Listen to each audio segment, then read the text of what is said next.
Badenw bamananw ko mɔgɔ nugu ka ɲi I dɔnbaga misi biɲɛ la ko ka député bulon ko k'o kuraya ko ka mɔgɔ ɲini min bɛ an jɔyɔrɔ fa bulonba in kɔnɔ ko o mɔgɔ ka kɛ maa tilennen ye a ka kɛ maa ladiri ye a ka kɛ maa danbetigi ye ko o maa ka kɛ maa ye lebu tɛ maa min na ko o maa ka kɛ maa ye ala ɲɛsiranɲɛ jɔn denmisɛn tɛgɛ koko ɲuman o bɛ cɛkɔrɔba dɛgɛ nɔɔni bi an ye wele bila maa min ma Asani Sidibe Asani Sidibe ale y'i kanbɔ députéya nɔfɛ commune 4nan kɔnɔ Asani Sidibe I ni I jɛɲɔgɔnw aw hami ye mun ye ka ɲɛsi commune 4nan ma munna aw y'aw kanbɔ députéya nɔfɛ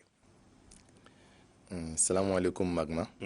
mbe I ka yamaruya kɔnɔ fɔlɔ ka commune 4 denw fo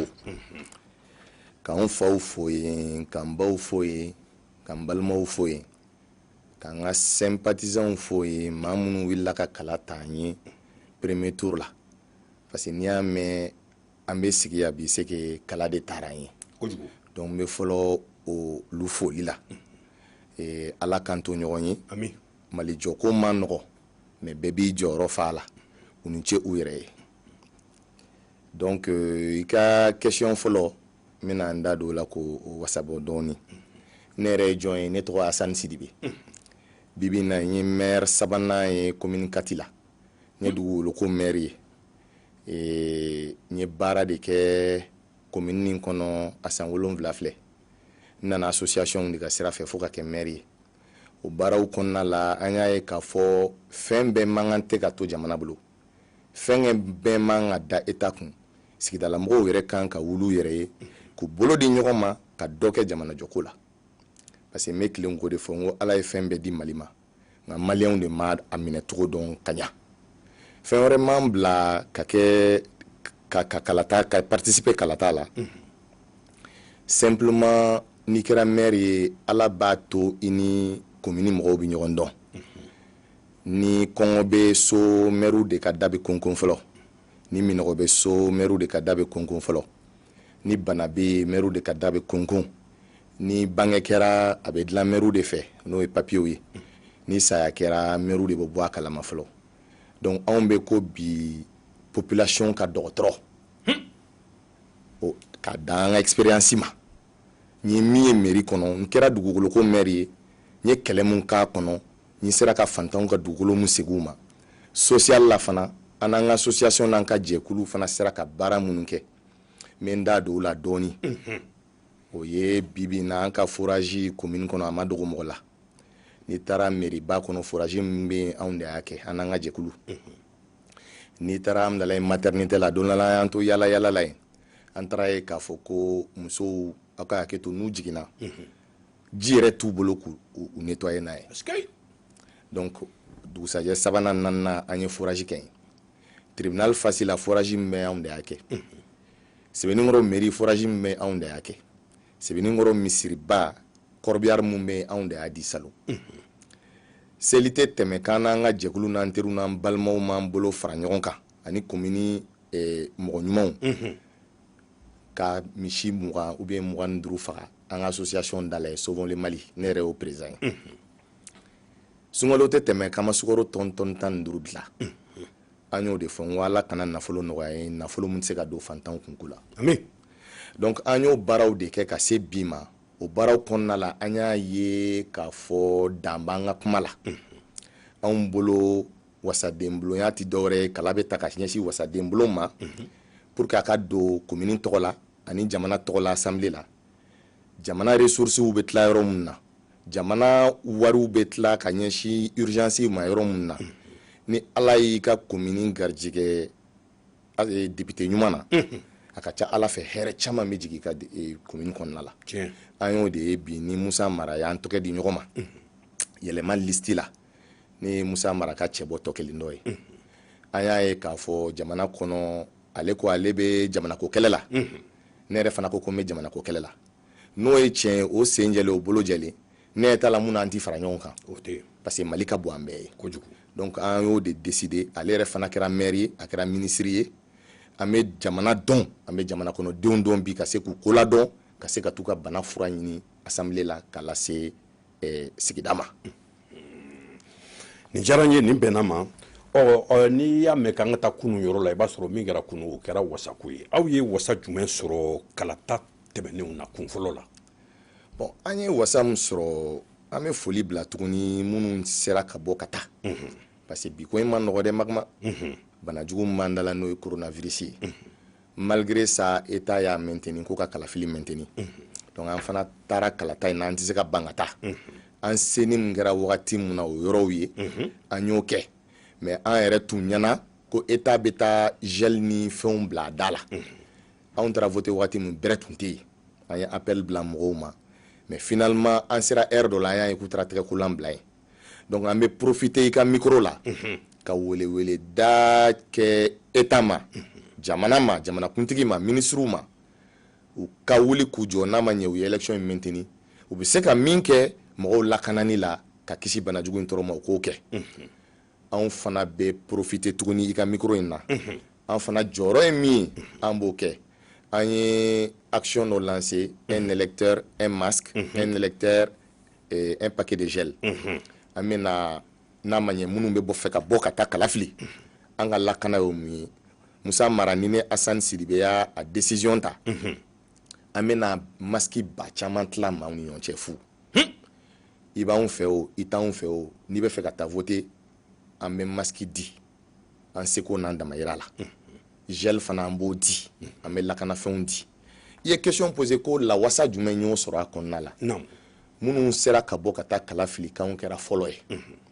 ne b'a dɔn ni bana ko ni tun tɛ maaw tun bɛ bɔ ka caya. peut-être que deuxième tour tun tɛna bɔ a la. donc o yɔrɔ n y'o ye o ye n la content. mais an b'a fɔ toujours maaw k'u kɔlɔsi banajugu nin na tiɲɛ don mesure minnu fɔlen don u k'o kɛ. nka filanan ye mun ye satisfaction filanan ye mun ye musokɔrɔbaw bɔra cɛkɔrɔbaw bɔra musow bɔra malgré compétition in tun man nɔgɔn an y'u ye u sera ka bɔ caman fana ye n wele k'olu tɛ se ka bɔ k'a ka d'u ye olu bɛ n dɛmɛ ni dɔw ye mais u sirannen don bana ɲɛ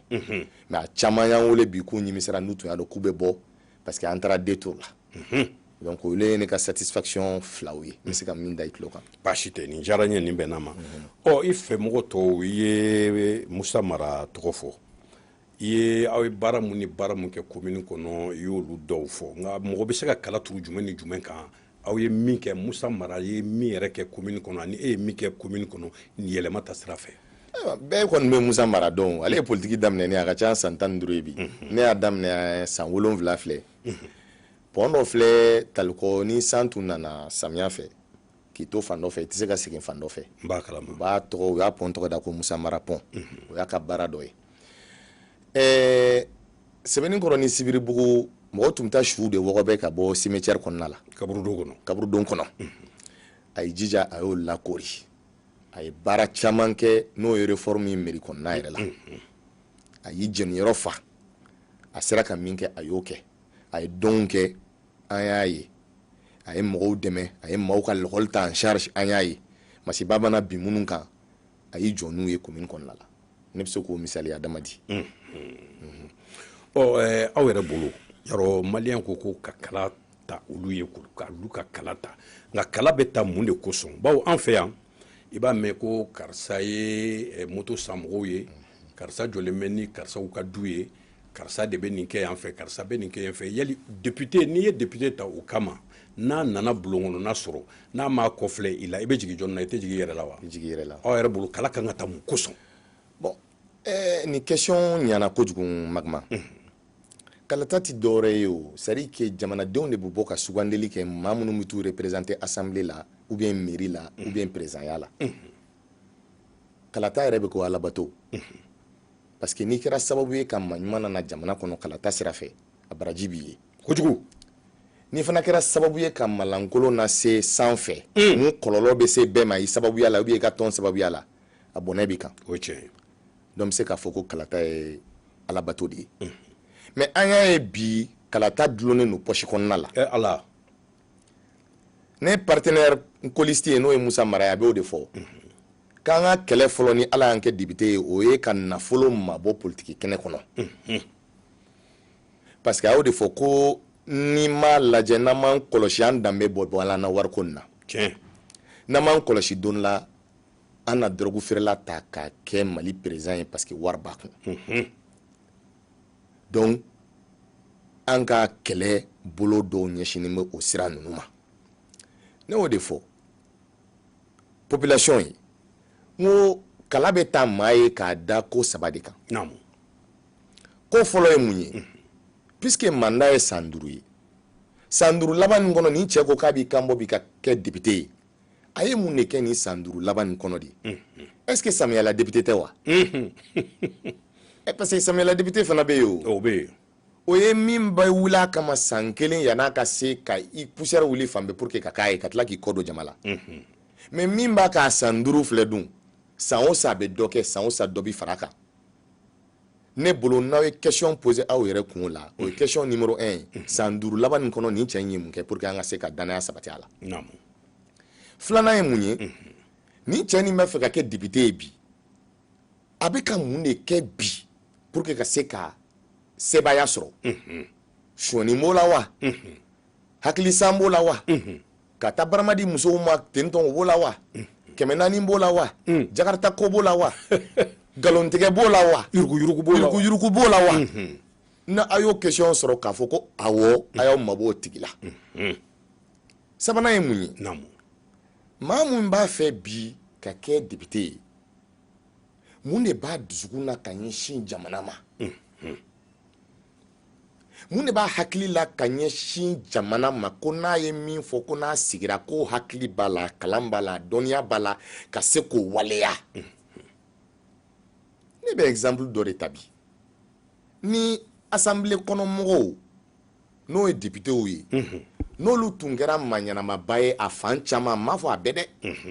sinon tun b'a sɔrɔ normalement l'école karamɔgɔw ka problème gérer la o tun kɛra l'école karamɔgɔw tɛ dɔwɛrɛ nɔfɛ wari kɔ o texte dɔw votera assemblée la n ko députéw de y'a voté kojugu a application selen ko wari tɛ yen o ye jɔn nɔ ye o question kan ka poser o ye jɔn nɔ ye ɲininkali gɛlɛn bon normalement kɛlɛ min bɛ senna bi ni député ɲumanw tun bɛ yen san b'a sɔrɔ ministre de l'éducation welela bɔgɔ jelilen ka solution ka sɔrɔ a la o y'a dɔ ye n ye exemple 3 mun d'i ma ni maliyɛnw ye député choisi n'o kan ye politiciens b'u tilen i bɛ taa yɔrɔ dɔw la population b'a f'i ye politiciens y'an tɔɔrɔ u y'an nɛgɛn u ye nkalon tigɛ an ye ne b'a f'u ye respect kɔnɔna la n politiciens m'aw nɛgɛn dɛ ni population ɲana don o don politicien bɛ ɲa o don kojugu jagoya ni population ma ɲa e tɛ foyi fɛ basi kɔ 400 fini 8 mars 1000 jakarta politicien b'a a sago k'aw la ka taa n'a ka tila ka na segin a ɲɔgɔn wɛrɛ ka san 5 kɔfɛ ka k'a ye tugun kɛ o jɛlen donc an b'a ɲini u fɛ u ka ɲa u ka maaw sugandi maa minnu bɛ se ka hɛrɛ lase jamana ni sigida ma a kana kɛ poche kɔnɔ ko ye donc ne bolo critère minnu kan ka député ɲuman choisi o y'o de ye ne bɛ se ka n ta fɔ expérience bɛ ne la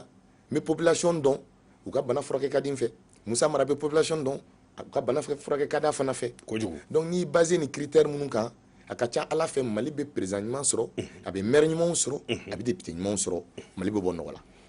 Sidibe aw ye aw bolo di jɛkulu wɛrɛw ma kalata filanan in sababu la wa an y'an bolo di jɛkulu caman ma n b'a daminɛ fɔlɔ ka foli bila population ma population sanuyalen ma minnu ma sɔn sanni ma minnu ma sɔn nkalontigɛ ma minnu ma sɔn yuruguyurugu ma n bɛ foli lase an ka diinɛ ɲɛmɔgɔw fana ma l'autre jour UNAFEM siège la u y'an wele an b'a prépare latigɛ an ma t'u démarcher dɛ olu de y'an wele k'u b'a fɛ k'u ka soutien k'an ye ko parce que u ɲɛ bɛ masima mun natɔ la commune 4 kɔnɔna la ko commune 4 ye commune ba de ye fanga sira fɛ commune 4 ye numéro 1 ye religieusement commune 4 ye numéro 1 parce que fɛn caman bɛ bɔ commune 4 kɔnɔ kojugu fɛn caman bɛ daminɛ Mali kɔnɔ commune 4 de kɔnɔ ko mais bi olu bɛ jigin u yɛrɛ la parce que u y'a to u m'u sen don kɛlɛ la pour que maa ɲumanw bɛ choisi cogo min na u y'a to détour bɔra a la k'u bɛ jigin u yɛrɛ la donc imama sufika mɔgɔw ujuma une femme jeunesse musulmane femme musulmane u nana k'u ka sɛbɛntiya d'a ma k'a fɔ u yɛrɛ bɛ wuli ka kɛlɛ kɛ an ye o ye jɛkulu fɔlɔ ye parti caman fana bɛ yen 15 ɲɔgɔn ko minnu fana y'u dalakan d'a ma donc an bɛ foli bila u ma u ni ce u yɛrɛ ye Mali jɔko la an b'a fɔ u ni ce tulo ka sɔnna jani ɲɛ k'a ye ni ala sɔnna kari nata n'u ye u ŋaniya timɛ ka a waleya wasa bɛ sɔrɔ inchallah sisan an b'a fɛ ka wele jumɛn b'i bolo k'a bila commune naaninan cɛ muso ani a denmisɛnninw kuluw ma magma wele damadɔni bɛ n bolo ka ɲɛsin commune kati musow a denw an faw an baw dinɛ ɲɛmɔgɔw minnu b'an fɛ hali minnu yɛrɛ ta an fɛ parce que o bɛɛ b'a la o n'i bɛ démocratie la i bɛ sɔn a bɛɛ ma kojugu welewele fɔlɔ o y'a ye dimanche kari nata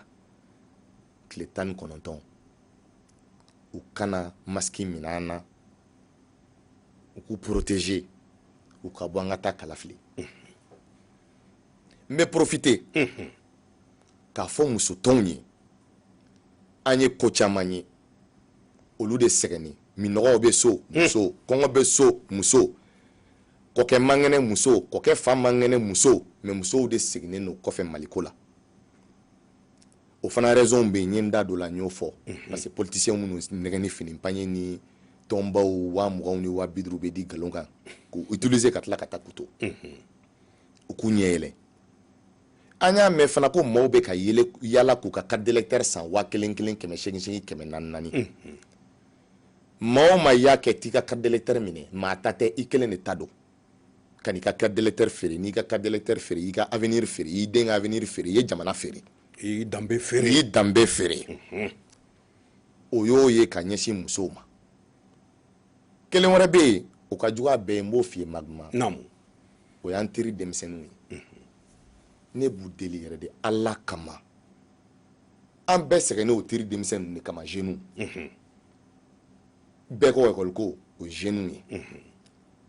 bɛɛ ko baara tɛ yen o jeunes ye baw bɛ sɛgɛn na jeunes de kama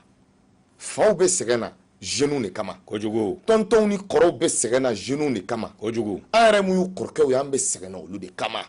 u k'a kɛ Ala ye k'u ɲɛ yɛlɛn ten u ka sabali u ka wuli an ka maa ɲuman choisi maa mun ta dɔ b'u ka sɛgɛn na sababu yala an bɛ exemple di an ka association n'o ye Sauvons les Mali ye o ye baara mun di bi commune 4 kɔnɔ a ma dogo mɔgɔ la ni problème bɛ min na o kana an k'a fɔ denmisɛnninya kɔnɔna la an ka solution sɔrɔ la o ka fisa yɛrɛ feere ye yɛrɛ feere bɔnɛ de bɛ Mali bɛɛ kan donc n ka welewele kan bɛ ɲɛsin olu de ma u ka sabali u ka wuli u ka taa kalafili u k'u ban Jakarta la u k'u ban 400 na u k'u danbe préserver sabanan ye mun ye ça c'est n b'o fɔ k'o ɲɛsin commune in bɛɛ ma commune in bɛɛ a y'aw protéger n faw n baw aw ka wuli an ka commune jɛ ɲɔgɔn fɛ an y'o de fɔ Musa Mara ni ne programme b'an bolo a kɛɲɛ b'an kɔnɔ a kalan b'an na a hakili b'an na k'a yira commune na k'a fɔ k'anw tɛ fɛ ka don assemblée la wariko la ou bien ka taa affaire kɛ yen ou bien ka taa dɔ kumabɔ yen ou bien k'an yɛrɛ kumabɔ yen an sara kalo la ne ni Musa Mara y'a haramuya commune nin ma an sara an b'a ta k'a bila kɛsu dɔ kɔnɔ u b'a fɔ kɛsu nin ma ko caisse de solidarité degun o degun bɛ commune kɔnɔ an bɛ permanence kɛ semaine kelen Musa Mara b'a kɛ semaine kelen ne yɛrɛ Asani Sidibe b'a kɛ an bɛ commune ka degun lamɛn an sara an b'a ta an b'a don commune ka degun na engagement filanan ye mun ye an ka biens an y'a fɔ an b'a déclarer an bɛ mise à jour k'a la chaque année k'a yira k'a fɔ min farala kan ou bien min bɔra la engagement sabanan ye mun ye ne ye maire ye n y'a fɔ ye Magma mais ko caman dɔn commune nin kɔnɔ dɛ assainissement ko problème bɛ commune kɔnɔ santé ko problème bɛ commune kɔnɔ éducation ko problème bɛ commune kɔnɔ insécurité bɛ commune kɔnɔ a kɛɲɛ b'anw kɔnɔ bi ka se ka sinsin ministres kan pour que an ka baara bɛ se ka taa cogo min na compte dɔ ka bɔ nin degun nin na a b'an kɔnɔ n bɛ misaliya di naamu insécurité sugu ka ca insécurité bɛ commune kɔnɔ a bɛ jamana mumɛ bɛɛ kɔnɔ an ka lɔgɔliso dɔw yɛlɛmani ka kɛ dɔrɔgu feere yɔrɔ ye bi Magma o ye tiɲɛ ye an ka lɔgɔliso dɔw yɛlɛmani bi a ka hakɛ to k'a kɛ jɛnɛyakɛ yɔrɔ ye sufɛ tiɲɛ don n ye caman y'a la ne yɛrɛ ye n seko kalan n bɛ commissaire wele ni n bɔra kalama n b'u bila ka taa mais solution b'o la o n'an sera ka bi n y'o de fɔ commune kɔnɔ don o munna commune nin kan ka députéya di yɛlɛma ma parce que maire ye yɛlɛma ye n'i ye député di parti wɛrɛ ma a bɛ kɛ sinaya kɛlɛ de ye député min bɛ yɛlɛ sanfɛ assemblée la ka taa kɛlɛ kɛ ka wari ta pour que ka ɲɛsin mairie ma mairie ka se k'a jɛnsɛn ka baara kɛ o ɲɛ bɛ maire laban k'a sinna kɛ a bolo b'a yɛrɛ kɔnɔ a t'a kɛ o de kama an bɛ député natɔ ye ka taa ten an t'a dɔw yɛrɛ k'u bɛ yen donc u ka danna ka députéya kalifa yɛlɛma la anw ye yɛlɛma ye bi déjà ne ka maire bɛ Arama Berete o ye yɛlɛma ye yɛlɛma mairie b'a bolo a ye assemblée di an ma an y'o layidu ta layidu wɛrɛ bɛ yen n'o ye ɲamanko ye naamu n b'a bɛɛ kalama Magma cɛ a ka ɲamanko in bulen bi dɛ ɲamanko bulen Magma mais sauf que problème ye mun ye u ye mauvaise communication ni intoxication de kɛ ka ɲɛsin jamana ma o i b'a lajɛ bi ɲamanbɔnyɔrɔ in tɛ mairie ka gouvernance kɔnɔ ɲamanbɔnyɔrɔ in bɛ district de ka gouvernance kɔnɔ ani ministère de l'assainissement de ka gouvernance kɔnɔ a b'olu de ka mara kɔnɔ a b'olu de ka mara kɔnɔ ne maire tɔ ni ne ko n bɛ don ɲamanbɔnyɔrɔ in na sisan gardien minnu bɛ yen u tɛ sɔrɔ ko ordre de service bɛ min ka bɔ ozone na ne y'o de fɔ n k'an kana maloya ko indépendance b'an bolo mais an k'an ka maloya ko étrangers de bɛna an ka ɲaman cɛ en place la Magma tiɲɛna nin ye maloya ko ye dɛ miliyari 9 de bɛ di ozone ma n y'a fɔ minisiri dɔ n ko miliyari 9 i minnu tila miiri 6 ni ɲɔgɔn cɛ kalo o kalo miiri kelen o kelen bɛ 125 millions de francs CFA sɔrɔ par mois o maire mana fagon cogo o cogo a bɛ se k'a yɛrɛ ka ɲaman cɛ a b'a ka ɲaman cɛ o ye misaliya ye ne ka kɛlɛ bɛ ɲɛsin o ma parce que décentralisation kɛra a fɔra ko fanga bɛ segin so fanga seginna so da la mais kɛwale la fanga ma segin dɛ Magma parce que a fɛnw bɛ ministère la halisa aw ko maire ma k'u k'occuper assainissement ni éducation ni assainissement ni santé la aw y'a di papier la k'a di mais nafolo mun bɛ don o da fɛ o bɛ ministère kɔnɔ halisa maire bɛ baara kɛ ni mun ye cɛw tɛ yen donc an ka welewele da n y'o de fɔ a kɛɲɛ bɛ Musa mara la a dusu b'a la a hakili b'a la a kalan b'a la a kɛɲɛ bɛ n na a dusu bɛ n na n m'o de fɔ n ko ala kana nafolo kalifa n'an tɛ se ka min don fantanw na i y'a fɔ bon ne bolo n'an y'olu fɔ u kan ka danaya sabati anw kan donc o welewele da minnu bɛ yen bi k'o ɲɛsin commune nin ma Magma n b'o de fɔ k'a da u kan ko ala k'an ci ɲuman na ala ka jamana in hinɛ don an na parce que caman b'a fɔ da la a bɛ da de la a tɛ kɔnɔya la o tiɲɛ wa maa si den kelen tɛna jamana in dilan nɔ la Magma abada n'an ma min dilan étranger tɛna se k'a dilan mɔgɔ si an ka wuli an k'an bolo di ɲɔgɔn ma an ka ɲɔgɔn bila valeur la min bɛ se min na o ka do o ma kojugu Sidibe k'i fo k'i waleɲuman dɔn merci ala k'an ka ɲini fɛn k'an ka sɔrɔ fɛn ye amina yarabi ala ka garisigɛw foni amin ala ka an tulo duman to kibaruya duman na amin kari nata amina yarabi i Sidibe merci beaucoup Magma ayiwa an badenw min kɛra aw tulo garisɛgɛ ye a n'aw ɲɛ garisɛgɛ ye bi o ye nin ye an b'a aw fo k'aw waleɲuman dɔn Afrikabulu kanubanciya la a k'an bɛn wagati wɛrɛ